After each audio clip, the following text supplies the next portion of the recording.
The Daily Derech. We are walking the path of holiness. Hello, everybody. This is Rabbi Marcus Rubenstein. Welcome to the Daily Derech, a special project of Temple of Aaron, Exploring Judaism, the United Synagogue of Conservative Judaism, and the Rabbinical Assembly. Today is the second day after Shabbat Kodesh, the 16th of Sivan, 5786, corresponding in the secular calendar to Monday, June 1st, 2026. We will read Parashat Beha'alotcha this coming Shabbat. Let's begin. Me'am Loez. We'll now turn to learning Me'am Loez on Parashat Beha'alotcha. We've already begun talking a little bit about the menorah in the case of Aaron and his sadness to not be able to offer sacrifices that the Nasi'im offered in the previous parsha and the chieftains offered. But now we're going to actually talk about the construction of the menorah itself and some unique incidents that happened that teach us, I think, a lot about Judaism in the time of Moshe Rabbeinu. The verse in our parsha is chapter 8, verse 4 that we're going to be looking at today. V'zeh ma'aseh menorah mikshe zahav ad yercha ad percha mikshahi. Kamara hera Hashem et Moshe ken asa et menorah. This was the work of the menorah. It was made of a single piece of beaten gold. Everything from its base to its blossom consisted of a single piece of beaten metal. The menorah was thus made exactly according to the vision that God showed him. And so there's a lot of things that are very interesting about this. One is the verb itself, zeh ma'aseh. This is the action of the menorah. It's kind of a weird kind of thing to say. And so that's kind of strange. And also this idea of a vision, that somehow there was a vision of this menorah. And so Moshe kind of sort of just had to put it together. And specifically it details that God showed Moses the design of this menorah. That didn't just tell him, but showed it to him. And so this obviously opens the rabbis up for a lot of drashot and a beautiful sort of teachings that come out of this. Number one, I think the idea is that this menorah is very unique because of the way it's actually constructed. You would usually think when constructing a menorah that you would first build the base, and then you would have 7 different rungs or places where you'd put the flames, the candles, and that by doing so, you'd first construct the base, and then you'd construct 7 separate rungs, and then you'd somehow glue them on or adhese them somehow to the base itself. This would be probably the most typical way someone would make this, but this is not what God wanted. It actually specifically says in this verse that it actually was created from one solid piece of gold, and then it was beaten. The parts of it were beaten away so that it could shape this menorah out of this big hunk of gold, which seems like a much harder way to actually build this, because how it would be much harder seemingly to make it in a specific way when constructing it this way. So Moses had a lot of trouble with this, and it's that reason why the Midrash actually tells us that God then chooses to show Moses an image out of fire of the menorah itself, because Moses couldn't quite picture it. And I've always loved this Midrash in particular because, there's a lot of things in Judaism that are really, really hard. And I think it feels, and especially really hard to understand. Judaism and Torah can be quite complicated. And it's nice to know that even Moses had a hard time doing the mitzvot, and that he needed Moses' help, God's sort of hand-holding to show him. But actually, that's kind of what I knew about the Midrash, but the Me'am Loez actually points a step further. Even once Moshe came down from the mountain, he actually forgot what God had showed him and still didn't know how to construct the menorah. So God first tries to show him the menorah again out of fire. Even that still doesn't work. And so finally, God says to go to Bezalel, and he will construct the menorah. And of course, very quickly, Bezalel is able to construct this menorah, and it sort of wows Moses because it's this experience that he really couldn't do. This is a commandment that God told him to do, but he really couldn't do it. And the experience of sort of having Bezalel be able to do it really easily, I think in some ways could have made him feel really inferior and really bad about himself, but it doesn't seem to. It just seems to be kind of the way things work. And Moses sort of just accepts this idea that there are just certain mitzvot that Moses is not good at, even though he is the teacher of all Bnei Israel. And I think this is an important, lesson for all of us. Just because something's commanded by God doesn't mean it's going to be easy. and it might require help from other people. And specifically, even some mitzvot might require real experts that can do this better than you. And it doesn't mean anything worse about you. Actually, I think it's more beautiful because the Torah requires so many different kinds of people in order to fulfill God's full vision of what God wants for man. Mishnah Torah. Today we're going to learn chapter 1, halacha 13 of the laws of Talmud Torah. And this is a law that I was originally going to skip over because I don't think it really applies to us. But I decided to teach it anyway because I'm really teaching it to try to understand sort of what Torah is about, and also just honestly to dispel a myth that I hear so often. And I want you to see it in the text itself so you know that I'm not, that to not believe these things when you hear them from people. So in the 13th halacha, the Rambam deals with a touchy subject, that is women and Torah study. Should women learn Torah? And he begins by saying this: a woman who studies Torah will receive reward. Fine. However, that reward will not be as great as a man's, since she was not commanded in this mitzvah. Whoever performs a deed which he is not commanded to do does not receive as great a reward as one who performs a mitzvah that he is commanded to do. So this is in general true, that we do receive more of a reward for doing things that are commanded of us than voluntary things. So that is 100% true. But when talking about women, we've already spoken earlier when the Rambam has already said that women aren't obligated in the mitzvah of Talmud Torah and the mitzvah of Torah study, that has to do, and that's derived specifically from the fact that they are in the category of slaves and children because they don't have agency over their own time. So therefore they can't be commanded to do something like that when they're not masters of their own time and their own actions.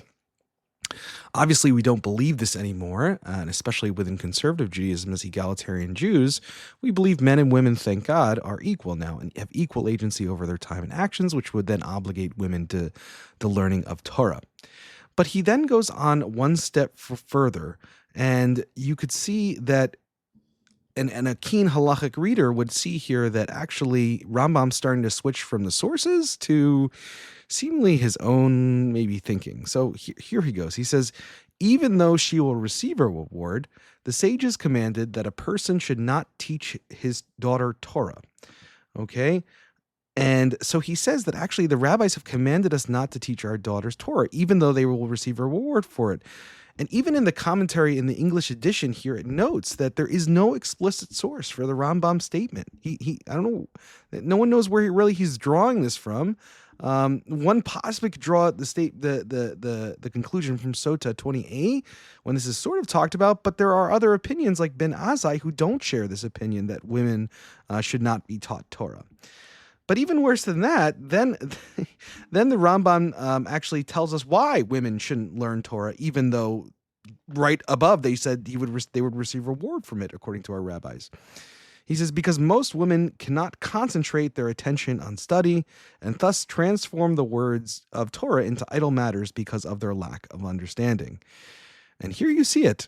Okay, Rambam seems to generally understand that women have weaker minds or just are not able to understand the complexities of Talmud and Torah. And of course, we know that that is categorically sexist and just absolutely wrong.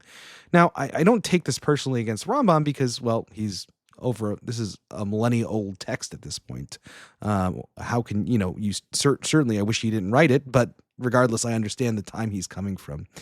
That being said, I think we can dismiss outright what the Rambam is saying here because we know categorically that women's minds are not any less sharp than men's minds. In many cases, they are more sharp.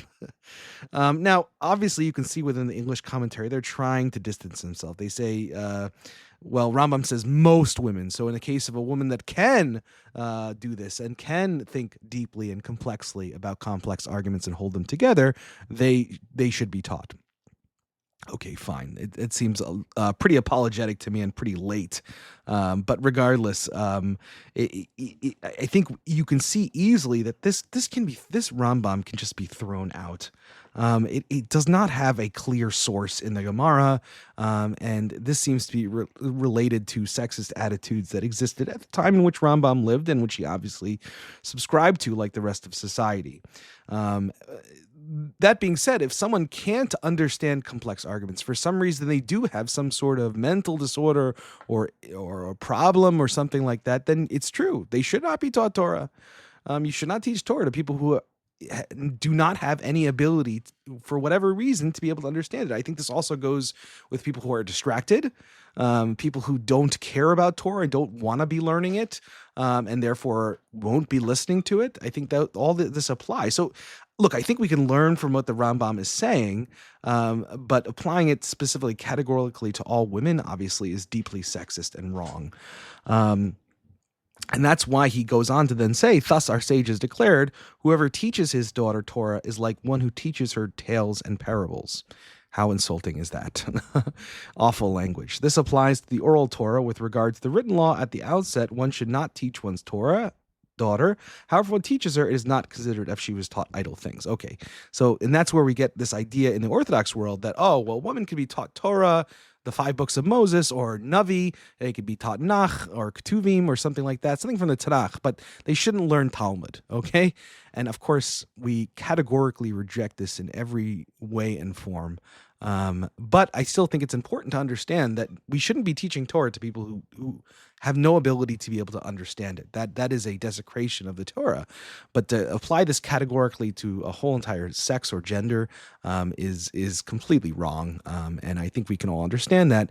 And I wanted to teach this today because too often I hear, especially in the Orthodox world, my congregants sort of coming back to me and saying, well, this Orthodox rabbi said to me that women just have higher souls, so they don't need to learn Torah, or they don't need to do this particular mitzvah because their souls are just so much more elevated than men. There's nowhere where that says that in the Gemara. There's nowhere that no one has pointed me to a source of that. I've never found it.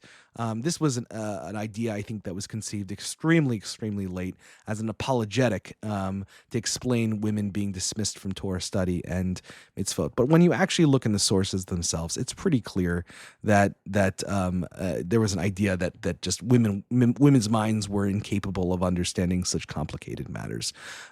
So again, it is fully traditional and fully authentic to reject this prohibition of teaching women Talmud, and should be rejected in every place. And I would say even more than rejected, it is an actual obligation, just for as much for women as for men, to learn Torah.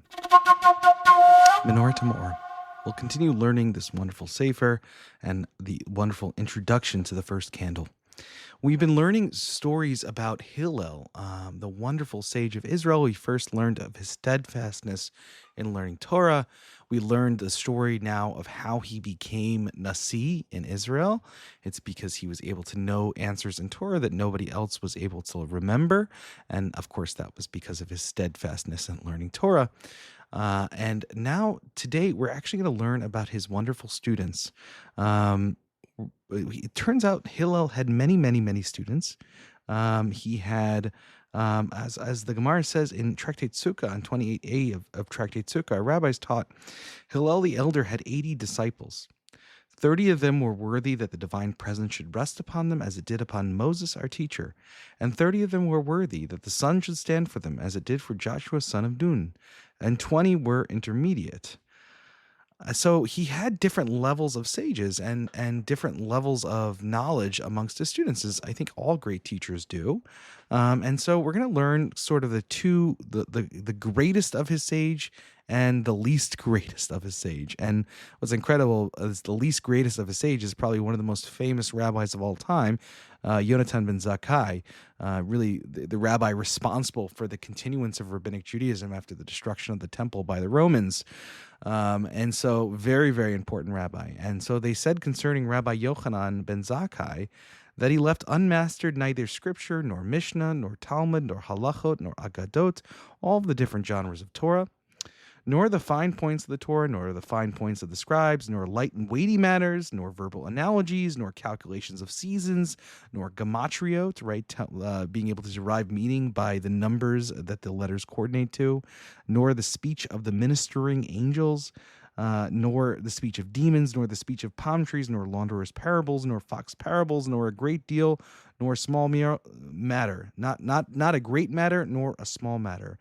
Both the greatest mysteries of the earth and also the most esoteric or sort of earthly arguments within the Talmud.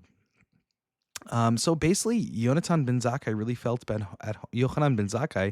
really felt at home and mastered all of these different genres of Torah literature, and not even just Torah literature. He had mastered the way the angels speak to each other and the language of the animals and math, and it was incredible the level of his knowledge that he had. But interestingly enough, the Gemara here tells us that this was the least knowledgeable student. This was the least of the students, and now we're going to actually hear about the greatest of the students. And the greatest of the students, there's a lot less written about him here, and it's Yonatan ben Uziel, another Yonatan, but the Yonatan son of Uziel. And we only really hear one thing about him. They said concerning Yonatan ben Uziel that at the time when he sat and studied and occupied himself with Torah, any bird that flew above him was immediately burned. And that's really all we hear about Yonatan, is we get this long paragraph of all the things that Yochanan ben Zakkai knew, but Yonatan ben Uziel, we just hear that his Torah learning was so strong that it like burned birds over his head. But I think the bigger point of this Agadata here is that Torah learning is not just about mastering the wide swath of Torah literature. I mean, part of it is certainly, but really when one learns Torah, they really are bringing a unique energy and intention into the world and changing reality around them, that anyone can really feel the power of being close to this person when they're learning or teaching Torah. And so Torah learning at its base, is knowing a lot of things. But really, for it to be exceptional and different and unique, it needs to actually impact the world around us. Its heat needs to be felt by those around. And it really has saying, so at the least of it, it is a knowledge base. But at the most of it, it literally changes the earth around us in its study. And so this is all to say how great Hillel was. But I think in the same way, it teaches us, and maybe in this way, it shows us how much Hillel loved his students, because we showed the moment he was punished for rebuking his students or rebuking the people that they didn't know enough Torah and that he had to bring the answers, he sort of changed his tune and started speaking about how all of the children of Israel are really prophets or children of prophets. If you're listening to a previous episode, shows how much Hillel loved his students, and he loved both the great ones and the not so great ones or not as great ones. And even if they weren't able to really achieve the highest level of Torah, they are still celebrated sages. And this all comes out of the fact that Hillel loved all of his students and all of Bnei Israel. Well, that's it for today, everybody. Thank you so much for listening to the Daily Derech. If you have any questions, comments, or concerns, please feel free to email me anytime at rmr@templeofaaron.org. Thank you so much for listening. There are so many people to thank, and you can look in the show notes for that. And also, if you want to know and see any of these texts in the original, we actually have that too. You can actually find that in our episode description. So look in each of the episode descriptions and you'll find that information right there. Thank you very much. Have a great day, everybody.